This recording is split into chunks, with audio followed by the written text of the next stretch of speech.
નમસ્કાર વિદ્યાર્થી મિત્રો, આજે આપણે વાત કરીએ દ્રવિડ પ્રજા. તો આર્ય પ્રજાનું આગમન થયું એ પહેલા દ્રવિડ પ્રજા ભારતમાં આવી ચૂકી હતી. એટલે દ્રવિડો પણ પ્રાચીન નિવાસી ગણાય.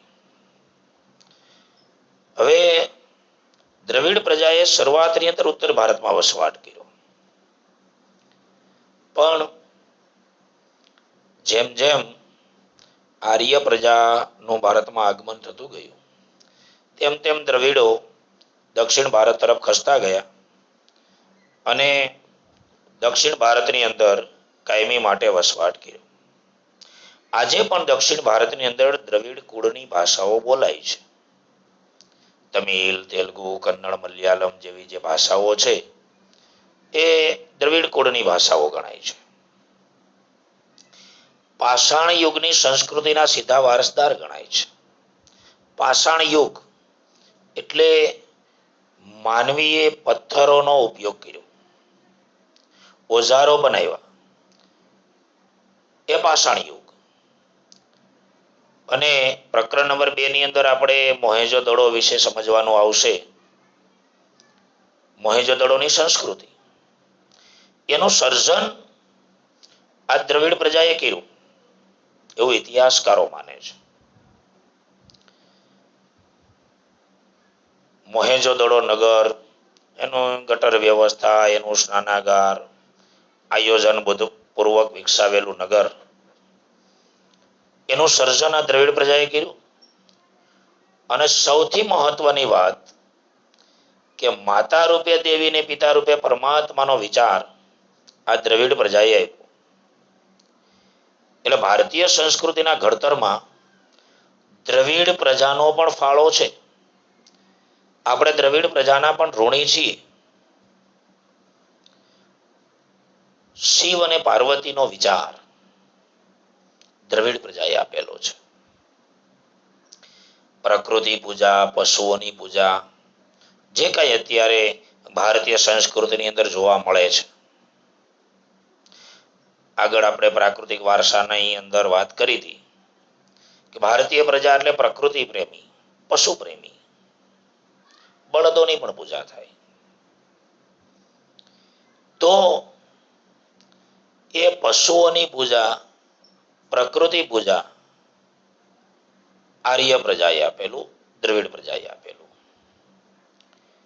મિત્રો, અહીંયા એક નાનકડી વાત બીજી પણ કહું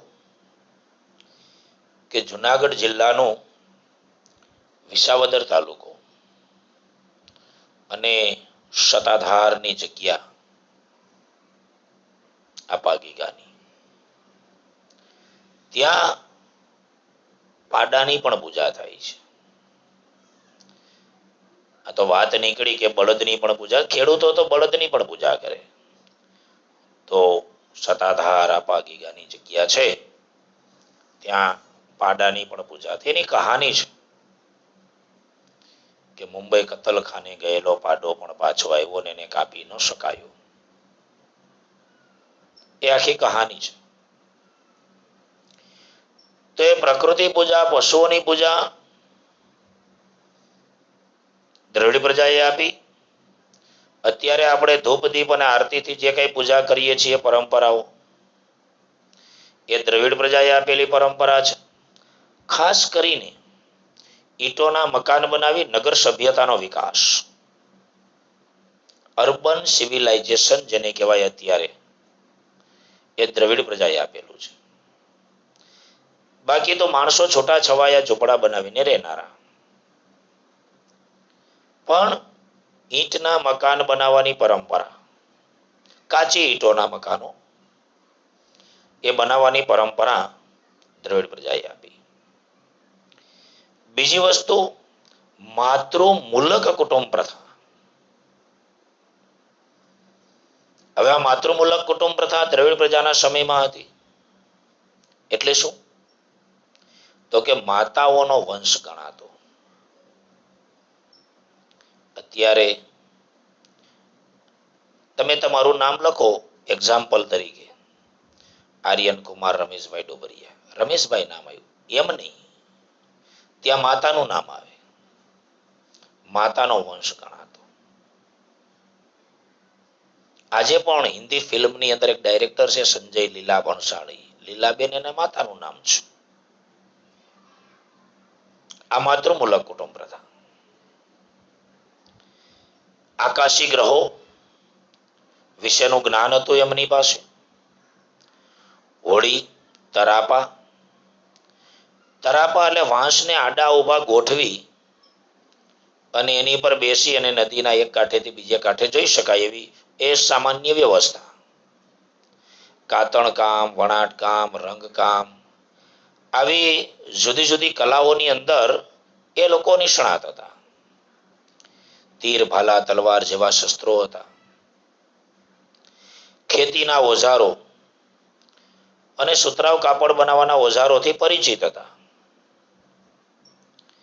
એટલે આને આધારે આપણે એટલું ચોક્કસ કહી શકીએ કે દ્રવિડ પ્રજા પણ એક વિકસિત પ્રજા તો હતી જ. એના પછી નાનકડી વાત આવશે અન્ય પ્રજાઓ. અન્ય પ્રજાની અંદર અલ્પાઇન, ડિનારિક અને આર્મેનોઇડ, આ ત્રણ જાતિ છે. અલ્પાઇન, ડિનારિક અને આર્મેનોઇડ. મધ્ય એશિયામાંથી એનું આગમન થયું. બસ આમાંથી આટલું જ મહત્વનું છે, વિકલ્પો ખાલી જગ્યા જોડકા માટે. મધ્ય એશિયામાંથી એનું આગમન થયું અને ગુજરાતની અંદર, સૌરાષ્ટ્રની અંદર, મહારાષ્ટ્રની અંદર, બંગાળાની અંદર, ઓરિસ્સાની અંદર એમણે વસવાટ કર્યો. એ અન્ય પ્રજા. એવી જ રીતે મોંગોલોઇડ પ્રજા. અહીંયા શારીરિક વિશેષતા ખાસ ધ્યાન રાખજો. આગળ ઓસ્ટ્રેલોઇડ પ્રજા અને નેગ્રીટો પ્રજાની શારીરિક વિશેષતા આવી હતી. એમાં વર્ણ શ્યામ હતો, અહીંયા પીળો વર્ણ છે. ચપટો ચહેરો છે, ઉપસેલા ગાલ છે, બદામ આકારની આંખો છે. ચીનાઓ એના જેવું. ઉત્તર પશ્ચિમ ચીન એટલે તિબ્બત બાજુથી આ પ્રજા ભારતમાં આવી અને અસમ, પૂર્વ બંગાળા, સિક્કિમ, ભૂટાનની અંદર એમણે વસવાટ કર્યો. હવે આગળ આપણે વાત કરવાની આવશે આર્ય પ્રજા. એ પણ ઘણી વિકસિત પ્રજા હતી. રામાયણ મહાભારતમાં જે પ્રજાનું વર્ણન જોવા મળે છે એ આર્ય પ્રજા છે. હવે મહાભારતની વાત કરો, મંત્ર શક્તિ હતી. આર્ય પ્રજાની વિશેષતા એ હતી કે એની પાસે મંત્ર શક્તિ હતી અને મનની એકાગ્રતા દ્વારા એ લોકો ભૂત, ભવિષ્ય અને વર્તમાન જાણી શકતા હતા. તો પ્રાચીન સમયના જે હિન્દુઓ હતા, રામાયણ મહાભારત કાળના, પુરાણ કાળના સમયમાં, એ બધા આર્ય કહેવાતા. અને પ્રથમ આર્ય પ્રજાએ વાયવ્ય ભારતમાં વસવાટ કર્યો. વાયવ્ય એટલે કયો ખૂણો?